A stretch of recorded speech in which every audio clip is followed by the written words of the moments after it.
trường tiếp hẻm là nhóm trong thua ca chạy mình hướng ní có chỉ bóp bị sau là nhóm chụp to này, giờ đấy hướng nhóm chụp to này bà chẳng nhóm thử ban cái hình chướng rồi mới test cái mùi nơi ai khai cái phong spư và này này chẳng đây nhóm cho đó test nắng đi một test thông mà đây thông mình đèn người ta dương mưa mới ai chi nè miền nuôi đá nơi không đầm bắn nhóm cho tới lấy chọt lan đấy xong là đã ban cho đó này anh miền khang miền ấy trởn để đất test nó cứ nè để cái thu thi bà nhóm cho đó không test nó miền ông mà nè còn bao tử tu hay test nó mưa tới đôi chỉ ai ca mình đến nó miền mình trởn đấy nè test thông đã miền mình nơi trởn á chắc ông nó còn bao tử tu nhóm còn cho đó không test nó liềm chắc là vậy để nhóm nhập á đi muối bài giả các test ở bạn than test nó xa này vấn đề vậy để nhóm nhập á kháng bây nhóm cho đó test nó cứ nhóm khơi hụt thọt mà đúng bay nè đây kia dù ở nơi chén đã lừa hăng đạch bị cái gì cặp bú hăng nó cứ nơi khổm hăng con mà đam cặp bún cứ hăng này đẹp tớp để làm hai thay chẳng hăng nó cứ tìm hiệp cái này bay mà hay sót là bị dân mưa từ lừa hụt thọt cứ quan nơi vây không anh thì vậy tới là bạn giúp bạn vây nhưng anh vậy theo vây chùm tung mà phay kẻ nâng anh là bạn nâng anh nhóm coi bắp nhưng mà ấy xuống từ xưa qua đường nè ông bay nè nó nè cái đây con hiện ngạ chất thấy con hiện u thấy con vậy tha bay nắng cứ côn quạt tầng bay côn không quạt tầng bay chẳng nhóm còn kho anh là lư hướng nắng vi chỉ hướng buổi sau sai không bà nhóm còn chụp hay nhóm sống tô quạt này dương xua luôn nắng để ban cất tháp ba po player rộng quạt đi có tháp ấy đi có tháp nè để sao tại hướng trắng à tuôn hiền trắng mà chăn nắm á ôm slap côn mà đón bay mà chăn nắm nông chăn nắm tầm môi còn là pe về lý không nè nhóm chập đam tha chập đam từ tua ban là ca tháp khai mấy chẳng nhóm có chập đam vọt kìa có tham đời sao tại mua là hai nắng mà nhóm ơi nhóm mỏ mơ nữa chẳng nhóm có chập đam tiên cái đa nắng vọt đấy nhóm khinh tiền nó cứ không hay tỷ tư từ nách vân lọ chẳng chúng te ca tộc tay ca tăng lỗ hạ thiết ca tăng hụt y xem nó không te bao quát cứ chia tùng rống te muối để tơi chỉ muối đằng không xôi lọ sao là ca tranh trôi có lọ tiền thì bố ôn chấm hết te để miền không xôi lọ miền sao tranh trôi cục hoàn không xôi và cái của sủa lan này đây bờ học ấy cứ chọc ấy chẳng te nó cứ lọ mình đen ấy dân chật dân còn mà xù quạt ấy chẳng mùi pi bay buồn phèm chẳng thầy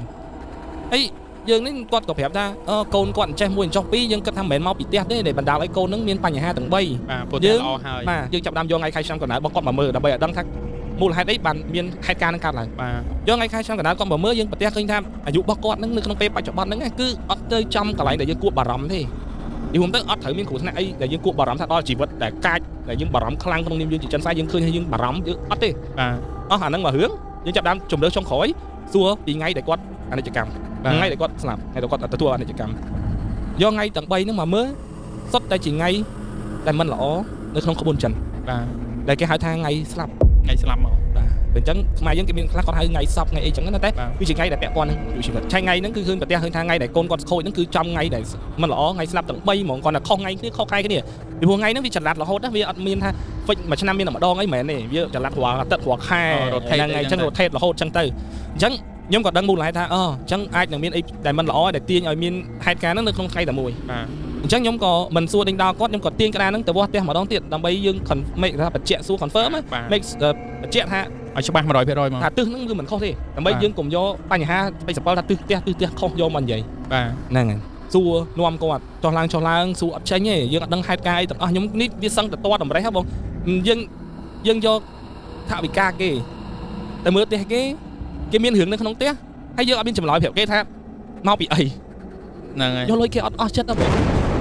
được chiên lan nữa đó này cái do mà cho cả giới hay bay chạy dương chua lan cả thấy do sai bị cái việc ấp thời hướng này hay còn nhóm ai con tha chùm đó ok không ông ấy chui ôi thục chỉ niệm tiền tích hay ôi thục lại hăng nâng tích hay ôi thục con ma nhung phong nếu nhóm chặt đám mà chấm hiên trên toát con tiền này của thời ta sơ bảy đằng con ôi thục nơi ta ọt tiền nhóm này ta ôi thục chỉ niệm tiền to thấy bàn bằng coi để chạy lên chùm mùi quát vậy cái hướng mà hô hướng sọc cặp hiệp ấy nhưng chết là chọi được lý xua chùm lao giống á ba nhưng chết là xua mình đấy ai đừng thay nhung nó không bị say đi nhung gẹt rõm nhung chưa thay này đó thì bà con chỉ chưa thay nhung nó không bị say đi cứ nhung miên rõm đằng hai ca buồn đứa mới còn nhung ai miên rõm nam mới đẹp hẹp thay mình pro cái đấy đứa mới còn ai đằng thay nhung thời ta xua sùng nùa đằng mỏng thấy này cứ như còn là chỉ rõm thay nhưng thời ta xua sùng nùa đằng trắng nhung còn trong đám xua quạt mỏng tung cắt hướng mà hô hướng sọc cặp hiệp tinh giấy nữa nhung cắt nhà mấy miên ban từ thưa kịch ấy để bẹ con đằng sọc គាត់ថាអត់ចុះមានបានទៅប្រើគេឬមួយក៏ធ្វើកិច្ចអីពាក់ព័ន្ធនឹងភ្នោកោះសពខ្មោចអត់ម្ដងហ្នឹងគាត់ឲ្យគាត់ថាអត់ស្រេចមាត់ខ្ញុំទាញឲ្យខ្ញុំនិយាយខ្លួនឯងហ្មងអ៊ំរងៃហ្នឹងបេះដូងក៏ដើរអត់ស្រួលដែរមួយរយៈក្រោយហ្នឹងគ្រប់គ្រួសារគាត់អ៊ំប្រុសកំពុងតែនៅថៃព្យាបាលបញ្ហាច្រមុះគាត់ដែរសាច់ច្រមុះបាទអត់មកទេគាត់នៅសង្ងំអង្គុយដូចអាលក្ខណៈថាចង់លាក់បិទបាំងយើងក៏និយាយទៅទៀតអាហ្នឹងអារម្មណ៍ខ្ញុំដូចមានអីមកឲ្យយើងនិយាយដូចយើងសង្ស័យអត់ទេមែនទេបងអារម្មណ៍យើងទាញឲ្យយើងនិយាយសួរគាត់ម៉ាំងហ្មងយើងក៏សួរគាត់ទៀតថាតើអ៊ំឯងលាក់រឿងហ្នឹងតើចង់ឲ្យមានអ្នកស្លាប់បន្តទៀតឬមួយក៏យ៉ាងម៉េចអ៊ំហ្នឹងគាត់ថាអត់ទេអត់ចង់ទេគាត់ដល់ចំណុចហ្នឹងក្នុងផ្ទះដ៏ធំមួយហ្នឹងប្អូនស្រីគាត់នោះអង្គុយនៅឆ្ងាយអង្គុយនៅផ្ទះបាយអង្គុយនៅលើអីមួយស្គមហើយអង្គុយបាត់លើកជើងឡើងលើអាសេរីលើកជើងឡើងលើអង្គុយបើមួយម៉ាត់លួចស្ដាប់យើងនិយាយគ្នាបាទគាត់ស្ទុះហ្នឹងគាត់ស្ទុះហើយគាត់រត់វាហ៊ានណាវាផ្កាប់សពអញវាហ៊ានឲ្យគេផ្កាប់សពអញអីគាត់ហ្នឹងងើបដើរមកនិយាយអញ្ចឹងខ្លាំងណាអីគាត់មកប្រាប់ខ្ញុំលោកគ្រូថាខ្ញុំលោកគ្រូក្មួយទៀតអញ្ចឹងហ្មងបាទលោកគ្រូក្មួយលោកគ្រូឯងមើលវាមានប៉ុណ្្នឹងហើយវាចំណែនបងវាផ្កាប់សពខ្ញុំព្រោះវាជឿអ្នកចិត្តខាងប្រាប់វាតាមបើចង់មានជាងបងវាឬមួយក៏ចង់ឲ្យបងទី1ហ្នឹងត្រឡប់មករកជីវភាពដូចគាត់វិញដូរគ្នាផ្កាប់សពហ្នឹងទៅអញ្ចឹងគាត់ក៏ប្រើគេឲ្យទៅផ្កាប់មួយម៉ាត់ហ្នឹងបាទអ៊ំហ្នឹងគាត់ស្លុតអារម្មណ៍គាត់ក៏និយាយប្រាប់យើងតែគាត់ពិតជាមានធ្វើកិច្ចនឹងមែនបាទនិយាយពីអ៊ំហ្នឹងដើរទៅអង្គុយវិញធម្មតាអត់ដួលអត់ស្លាប់អត់តោងតាំងអីទេអង្គុយកៅអីវិញធម្មតាអង្គុយចងំធម្មតាដូចមនុស្សអត់មានរឿងអីកើតឡើងអត់ដូចខ្មោចចូលអត់ដូចអីទេដល់ពេលគាត់និយាយហ្នឹងខ្ញុំគាត់ថាមានចូលហើយប៉ុន្តែជាទូទៅពេលចេញវិញវាគួរតែមានអាកប្បកិរិយាចម្លែកតាមដួលអីចឹងតែគាត់ដើរទៅអង្គុយវិញធម្មតាហើយស្ងាត់ធម្មតាដូចវិលទៅអារូបភាពដើមមុនគាត់បាននិយាយចឹងអូខេអញ្ចឹងខ្ញុំក៏បានសួរអ៊ំហ្នឹងអ៊ំមិនបានធ្វើខុសហើយណាជឿគេអត់មានក្បួនហ្នឹងទេខុសហើយឃើញមានបញ្ហាដល់ខ្លួនឯងអញ្ចឹងអ្វីដែលខ្ញុំអាចជួយបានគឺយើងមានតែភាពកិច្ចដើម្បីទៅធ្វើរឿងហ្នឹងសារឡើងវិញនៅទីតាំងភ្នោប៉ុន្តែអ្វីដែលខ្ញុំចង់ឲ្យគឺចង់ឲ្យគាត់ហ្នឹងទៅនិយាយប្រាប់បងប្អូនគាត់ទាំងអស់គ្នាជំនុំគ្នាថាគាត់ពិតជាបានធ្វើរឿងហ្នឹងមែនហើយមានការសុំទោសមកទោសពីវត្តតែមានអ្នកដែលត្រូវចូលរួមក្នុងការធ្វើកិច្ចហ្នឹងគឺត្រឹមសុទ្ធតែត្រូវបកកូនសាច់ញាតិទៅជាមួយបាទអត់អាចតែគាត់ម្នាក់ទេចុងក្រោយគាត់បែរជាប្រាប់ខ្ញុំថាគាត់អត់យល់ទេមិនបានលើលោកហ្នឹងមានរឿងហ្នឹងកើតឡើងគាត់ថាអ៊ំស្រីដែលមកនិយាយមិញហ្នឹងគឺគាត់កោទេគាត់កោតាំងពីទូចតាំងពីជំនាន់អពតលួចទៅបេះផ្លែឈើហូបហើយក៏ជាប់ស្អិតសាច់កមិនយើងមិនដឹងទេណាតែនិយាយមិនចេញទេហើយបែរមកជានិយាយចេញចំពោះគាត់អញ្ចឹងហើយអ៊ំហ្នឹងគឺគាត់ប្រាប់ថាគាត់មិនជឿហ្មងគាត់ពេលហ្នឹងអារម្មណ៍គាត់ត្រូវបានវាយប្រហារបាទបងច្បល់ឲ្យកូនស្លាប់ដោយសារតែខ្លួនឯងមិនយល់ទេអញ្ចឹងគាត់ថាគាត់អត់ជឿថាមានមកមានវិញ្ញាណទេមិនបានរឿងហ្នឹងវាមានមិនបានមកធ្វើបាបគាត់អញ្ចឹងហើយយើងក៏ទៅលួងលោមគាត់1 2 3 4តែអូវ៉ៃពេលនេះខ្ញុំភ្ញាក់ដែរបងខ្ញុំភ្ញាក់ខ្លួនឯងទៅគឺជាគាត់កោគាត់និយាយបានហើយរឿងហ្នឹងនិយាយមកអភូតហេតុហ្មងពួកខ្ញុំក៏ចាប់ដើមធ្វើកិច្ចចេញពីផ្ទះបងមកយើងណាត់ថ្ងៃគ្នាជួបជុំកូនចៅគាត់ហើយយើងត្រូវតែមានវត្តមានមូលហេតុអីយើងអត់សម្របសម្រួលទេក៏ប៉ុន្តែយើងត្រូវតែឃើញផ្ទាល់ថាគាត់បានធ្វើកិច្ចហ្នឹងធ្វើពិធីសុំនិយាយគ្នាច្បាស់ហ្នឹងព្រោះខ្ញុំត្រូវតែអត់សុកទៅបើខ្ញុំទៅលួចធ្វើស្ងាត់គឺខ្ញុំចូលដៃចូលជើងគាត់ទៅកែភ្នោស្ងាត់អត់ឲ្យកូនចៅគេនឹងដូចគ្នាបាទខំមើលមិនល្អដូចគ្នាបាទអញ្ចឹងនិយាយឲ្យអស់ក៏កំណត់ថ្ងៃគ្នាថានឹងទៅទីតាំងភ្នោហ្នឹង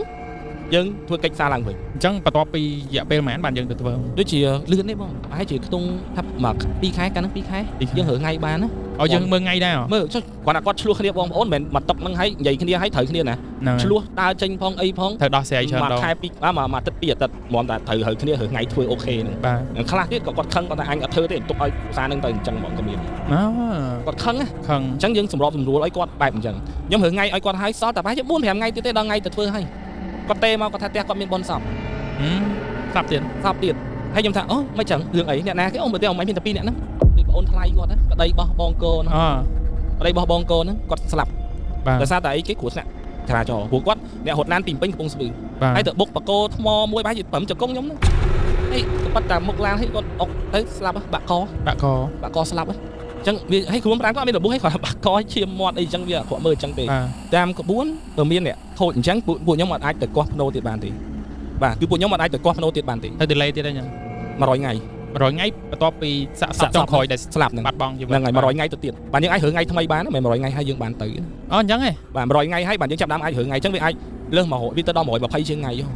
បាទ 3ខែជាង4ខែ បាទ អញ្ចឹងតែក្នុងអំឡុងនេះយើងមានវិធីប្រាប់គាត់ដែរទេថាត្រូវធ្វើមិនការពារខ្លួនកុំឲ្យមានរឿងអីកុំឲ្យទុកទៀតណាយើងលំបាកអញ្ចឹង ព្រោះយើងអត់ទុកចោលទេ បាទទៅគាត់ភ្នោលែងជាកាតព្វកិច្ចខ្ញុំហៅក្រុមការងារខ្ញុំដែលគាត់ជំនាញខាងភ្នោបាទបុនសព បាទ ឲ្យគាត់ទៅ ចាត់ចែង ចាត់ចែងអញ្ចឹងយើងបានតែចែកមួយគាត់ថាថ្ងៃនេះម៉ោងនេះរបៀបផ្សាយចេះគាត់ឲ្យកំណត់យើងឲ្យកំណត់នោះអូខេយើងឈប់តែថាអូខេធ្វើតាម process ហ្នឹង បាទ ខ្ញុំអត់ទៅទេព្រោះខ្ញុំចិនផ្សាយខ្ញុំខ្លាចឆុងណាស់អញ្ចឹងខ្ញុំនៅក្នុងឡានមួយអ៊ំស្រីម្នាក់ទៀតអ៊ំស្រីហ្នឹងមួយគ្នាហ្នឹងនៅក្នុងឡានមួយនៅពេលដែលខ្ញុំទៅដល់កន្លែងហ្នឹងអ្នកដែលគាត់កាយភ្នោមិនយកអត្រាយកអីទៅកាយព្រោះដៃវាហាប់ដែរបងណា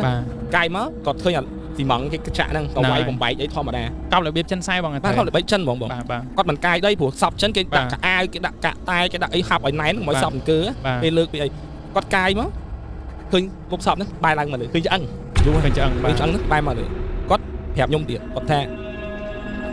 បងអើយភ្នោហ្នឹងមានគេមកដូរហើយមកបវលហើយខ្ញុំថា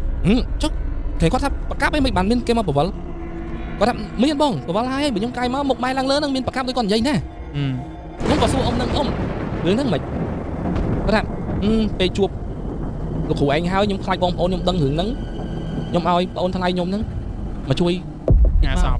កន្លែងហ្នឹងដែលពួកខ្ញុំមានសញ្ញាណសង្ស័យតាំងពីដើមថាភ្នោហ្នឹងត្រូវបានគេកាយម្ដងទៀតមូលហេតុអីដីអត់ហាប់ បាទ គាត់តែកាយមកផុយហ្មង ហ្នឹងហើយតែកប់ថ្មីខែ2ខែ ហ្នឹងហើយដូចថ្មីអត់ហាប់ទេគាត់ថាបងអូនថ្លៃគាត់ហ្នឹងអត់អ្នកខ្សត់ដែរគាត់ដូចតកោគ្នាគាត់ក៏កោដែរណាប្រពន្ធហ្នឹងកោទាំងពីរ កោទាំងប្រៃទាំង តែគាត់មកនៅហ្នឹងទោះបីជាឋានៈជាប្អូនក៏កម្រិតជីវភាពវាទៀតដែរអញ្ចឹងមកនៅតែជួយទៅបានមួយបានអីអញ្ចឹងគាត់ក៏ប្រាប់ថាឥឡូវធ្វើការងារហ្នឹងទៅគាត់ឲ្យប៉ុណ្ណេះឲ្យកុំមាត់ប្រាប់ណាគេទៀតអញ្ចឹងក៏មានឡានអីមកកាយអញ្ចឹងដូចគ្នាគាត់ប្រាប់អញ្ចឹងទៅក៏កាយមកវាដីវាហាប់ពេកឲ្យគាត់ម្នាក់ឯងអត់មានណាហ៊ានចុះទៅធ្វើអត់ដូចយើងមានក្រុមការងារចុះទៅទេគាត់ម្នាក់ឯងគាត់អត់ដឹងធ្វើម៉េចគាត់ក្លាប់ក្បាលមកពេលថាឆ្អឹងវារបូតគ្នាណាតែលួចឲ្យគាត់ដូរតែក្បាលឡើងមកទេគាត់អត់ប្របែទាំងខ្លួនទេនិយាយទៅដូចកាច់ប្របាក់ក្បាលប្រវល់តែក្បាលមកហ្មង ហ្នឹងនិយាយឲ្យវាឃើញអាហ្នឹងអាក្រក់ហ្មងគឺអញ្ចឹង ហ្នឹងហើយ នេះខ្ញុំនិយាយហ្នឹងរៀងរក្សាតម្លៃសព ហ្នឹងហើយអ្នកដែលគាត់កាយពងតកាយហ្នឹងគាត់ប្រាប់តែបងអើយខ្ញុំកាយដល់ខ្លួនហើយខ្លួនកាប់ចុះក្រោមដែរទេគេកាច់តែក្បាលឡើងមកហ្នឹង ហ្នឹងហើយ ខ្ញុំថាអ៊ំឯងលេងអញ្ចឹងណាងាប់ដល់ពួកខ្ញុំណា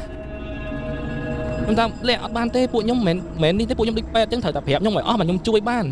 នពីមុនចេះឥឡូវមកអញ្ចេះឲ្យខ្ញុំទៅដូរការងាររបៀបម៉េចខ្ញុំបន្តគាត់អញ្ចឹងហ្នឹងយើងខឹងដែរបង ហ្នឹងហើយអាចប៉ះពាល់យើងបាទ ខ្ញុំគាត់ថាឥឡូវជំរឿនល្អទៅសិនណាបងឯងធ្វើតាម process យើងកោះហែបូជាទាំងយប់អត់ឲ្យឈប់ទេក៏យកទៅបូជាធម្មតាអញ្ចឹងបានតែកាច់អ៊ំចុងក្រោយទៅបើកឡានស្ដាប់ដោយសារតែបាក់កដែរ ដោយសារគាត់ទៅប្រវល់ដូចកាច់ប្របាក់កគេដែរអញ្ចឹងហើយសពហ្នឹងឪពុកបង្កើតគាត់អញ្ចឹងមកខ្ញុំនិយាយខ្ញុំថាអ៊ំអីចឹងមកនិយាយភាសាមកថាមិនបានទៅធ្វើអញ្ចឹងយល់ មិនបានថាមានដែរមិនបានទៅធ្វើអញ្ចឹងបានថាបងប្អូនដែលស្ដាប់ហើយបងប្អូនប្រកាសជាគិតថាវាមិនដែរមានអ្នកណាហ៊ានដល់ថ្នាក់ហ្នឹងហើយប្រកាសជាខ្ញុំចង់និយាយថានៅពេលដែលខ្ញុំនៅក្នុងវិស័យនេះយូរបាទខ្ញុំដឹងថាមានរឿងជាច្រើនដែលយើងគិតថាវាមិនមានណានឹកស្មារតីខ្ញុំអត់យើងមនុស្សខ្ញុំនិយាយថាអត្តចរិតភាពលុបលុនណាការគិតរបស់មនុស្សយើងគិតទៅទៀតបាទអាហ្នឹងដែលជាចំណុចដែលខ្ញុំចង់ថាវាអត់ជាសាហាវហើយបងប្អូនខ្ញុំចង់រំលឹកថាចេះចង់មានបានអីក៏ដោយកុំលេងមួយសពអីគាត់ស្លាប់ហើយឲ្យគាត់ទៅចុះពីច្រើនដូចតែចិនខ្សែរៀងច្រើនជាងខ្មែរត្រូវតែលេងមួយសពអីចឹងរកស៊ីមានបានណាខ្មែរខ្ញុំអត់ដឹងដែរខ្មែរអត់ដឹងដែរតែបើចិនវាមានក្បួនលេងច្រើនក៏ប៉ុន្តែចិនខ្សែដូចខ្ញុំអត់លេងទេតែខ្ញុំដឹងថាលេងតែបាបបងបាបឬស្លាប់បាបអញ្ចឹងបានចិនខ្សែបញ្ចុះសពគឺទៅទៀមទីឲ្យមានការយកចិត្តទុកដាក់ច្បាស់ណាស់បងប្អូនចុះសពចុះអីយើងមើលផងទៅមិនបាច់ចង់បានកូនចៅណាមានជាងកូនចៅណាទេនេះខ្ញុំស្មើគ្នាហ្នឹងហើយខ្ញុំចែកម្លែកគ្រឹះស្ដីកន្លែងហ្នឹងតិចឲ្យបងប្អូនឆាប់យល់ភ្នោដូនតាយើងបញ្ចុះនៅកន្លែងណាដែលល្អគឺរឹសកៅហ្នឹងល្អហើយអញ្ចឹងមេឃធៀងត្រួយស្លឹកខាងណាក៏ល្អដែរអត់ចាំបាច់ថាត្រូវតែកូននេះកូននោះអត់ចាំបាច់ទេភ្នោដូនតាល្អឆេងមេងទៅជួបជុំគ្នាពូនភ្នោឲ្យស្អាតចេញពីចិត្តកូនណាក៏រស់ស៊ីឡើងដែរបាទអត់ចាំបាច់ត្រូវតែដាក់ដៃនេះដៃនោះបាទដូចតែមិញដោយសារខ្ញុំបានស្ដាប់រឿងសនេនេះដែលបងធ្លាប់សរសេរចូលពេកក៏មិញបងភ្លេចប្រាប់មូលហេតុដែលកូនទាំង3នឹងស្លាប់មូលហេតុហ្នឹងហើយកូនទាំង3ហ្នឹងស្លាប់ក្នុងរូបភាពថប់ដង្ហើមដូចគ្នាមួយលងទឹកមួយទៀតដូចជាគាត់ស្លាប់នៅក្នុងបន្ទប់ទឹកដួលហើយប្រកាប់មុខចូលក្នុងធុងទឹកបាទមួយទៀត ដូចជាខ្ញុំមិនចាំទេនេះដូចជាថប់ដែរ តាក់ទងថប់ដង្ហើមដែរ តាក់ទងនឹងថប់ដង្ហើមដែរ ដឹង ហើយបើលឺខ្ញុំប្រាប់គាត់ទេថាគាត់មានជំងឺបេះដូង បាទ គាត់ទៅរកថប់ដែរ បាទតាក់និយាយតាក់ទងនឹងដង្ហើមហ្នឹង ហ្នឹងហើយអ៊ំគាត់ប្តីគាត់ហ្នឹងដែលត្រូវទៅថៃហ្នឹងក៏ចំហគាត់ថប់ដង្ហើម ចែប្តីគាត់មកវិញគាត់ដឹងរឿង ដឹងរឿងតាំងទៅថៃ បងប្អូនតែប្រាប់អីចឹង ហ្នឹងហើយឆោទៅនិយាយអស់ទៅ តែលួងធ្វើមិនឲ្យចេះ ហ្នឹងហើយមកជុំគ្នានិយាយគ្នាទៅហើយខ្ញុំចេះតែជួយទៅអ្នកណាដែលខ្ញុំឃើញនេះនាំថាបើឯងពាក់អាវនេះពណ៌នេះទុំចេះគាត់ចេះតែធ្វើតាមយើង បាទដើម្បីឲ្យសពវិញ្ញាណដូនតាយើងគាត់ស្ងប់សុខចឹងណា អញ្ចឹងខ្ញុំក៏ពេលខ្លះខ្ញុំក៏ប្រាប់គាត់ដែរថាពេលហ្នឹងខ្ញុំប្រាប់គាត់ដែរថាបើឯងជួមានស្គាល់បដិជគុណណាដែលប្រចាំគ្រួសារយើង បាទ យករឿងហ្នឹងទៅប្រាប់គាត់ផងថាលោកហ្នឹងទូលគាត់ផងឲ្យគាត់ជួយមកតង់ទៀត បាទបើអ្នកតាមដានកម្មវិធីខ្មោចមានបរិការប៉ាត់មានខ្មោចមានមកតង់ទៀតរឿងអ៊ំស្រីបងអ៊ំស្រីក៏ដែលនិយាយបានហ្នឹងហើយបាទអញ្ចឹងមកឲ្យថែមអាហ្នឹងតិចចឹង ចុងក្រោយដោយសារតែចេះកន្លែងដែលគាត់ស្រែកពេលដែលគាត់ស្រែកនិយាយបានពេលដូចថាយើងមានវិញ្ញាណសន្ធិដ្ឋហ្នឹង បាទ អ្វីដែលខ្ញុំចំណាំខ្ញុំថាហេតុអីបានគាត់និយាយបាន បាទ អញ្ចឹងខ្ញុំគិតថាមនុស្សគាត់នៅមានសង្ឃឹមអាចនិយាយបាន បាទ អញ្ចឹងពេលដែលចប់រឿងហ្នឹងស្ងប់សុខស្រួលសារខ្ញុំចាប់ដើមហៅអ៊ំហ្នឹងមកថាយកអ៊ំហ្នឹងទៅមើលក៏ឡគាត់អាចនិយាយបានព្រោះមិនពីកំណើតណាគាត់ដូចត្រង់នៅស្ដាប់បានតិចដែរណាហ្នឹងហើយអញ្ចឹងមើលក៏ឡអាចកែច្នៃនិយាយបានវិញ បាទ អញ្ចឹងគាត់ក៏យកទៅពេទ្យក្នុងស្រុកយើងផងណាឲ្យតែពាក់ព័ន្ធនឹងសម្លេងពាក់ព័ន្ធនឹងការនិយាយបាន បាទ ដល់ទៅគាត់ក៏ទៅដល់សង្កពូដល់ពេលកាំងគាត់និយាយបានតែនិយាយមិនមែនព្រោះដូចយើងទេតដាត់និយាយអត់ច្បាស់ណាតែអាចសบายចិត្តជាងមុន បាទ តែដល់ក្រោយពីខ្ញុំទៅសេហ្នឹងមកដល់ឥឡូវហ្នឹងគឺគាត់នៅតែវិលមកនិយាយអត់បានវិញទៅដែរ ឥឡូវនិយាយបានវិញ គាត់និយាយបានដោយសារតែគេប្រើថ្នាំទៅវាអាចទុនអាកន្លែងកគាត់និយាយដល់ពេលឈប់ប្រើថ្នាំវាទៅជា កាំងវិញទៀត និយាយវិញអត់ចេញមានតែតាមដំណើរគាត់ហ្នឹងហើយ បាទយល់ អញ្ចឹងរឿងនេះអាចមានកន្លែងខ្លះអពុទ្ធហេតុច្រាប់កំសាន្ត បាទរឿងនេះរៀងពិបាកនឹងជឿពេកដោយសារមនុស្សដែលគាត់អាចនិយាយរួចតាំងពីក្មេងមកបែរជាអាចនិយាយរួចអញ្ចឹងពិបាកនឹងគួរឲ្យជឿ ខ្ញុំនៅហ្នឹងក៏ខ្ញុំមួយម៉ាត់ភ្ញាក់ពីកៅអីដែរបង បាទ គាត់គាត់ប្រាប់ថាគោខ្ញុំភ្ញាក់បាត់ហើយ បាទអូខេអ្នកនរគ្នាយល់ឃើញមិនដែរចំពោះសាច់រឿងមួយនេះហើយខ្ញុំដឹងថាសាច់រឿងទាំងអស់គឺពិបាកគួរឲ្យជឿដោយសារយើងអត់មានអំណះអំណាងក៏ដូចអត់មានផុសតាំងទៅបង្ហាញអ្នកទាំងអស់គ្នាទេអញ្ចឹងខ្ញុំសូមប្រាប់ម្ដងទៀតថាកម្មវិធីរបស់យើងគ្រាន់តែចែកម្លែករឿងដែលឬព្រោះយើងអមនុស្សរឿងអបិយជំនឿអីតែប៉ុណ្្នឹងទេហើយដើម្បីឲ្យអ្នកនរគ្នាស្ដាប់កំសាន្តតែប៉ុណ្្នឹងទេអត់មានបំណងឲ្យអ្នកនរគ្នាដាច់ខាតត្រូវតែជឿតែបើអ្នកនរគ្នាជឿហើយក៏ជឿទៅតែបើក្នុងគោលបំណងកម្មវិធីហ្មងគ្រាន់តែស្ដាប់កំសាន្តតែប៉ុណ្្នឹងឯងបាទ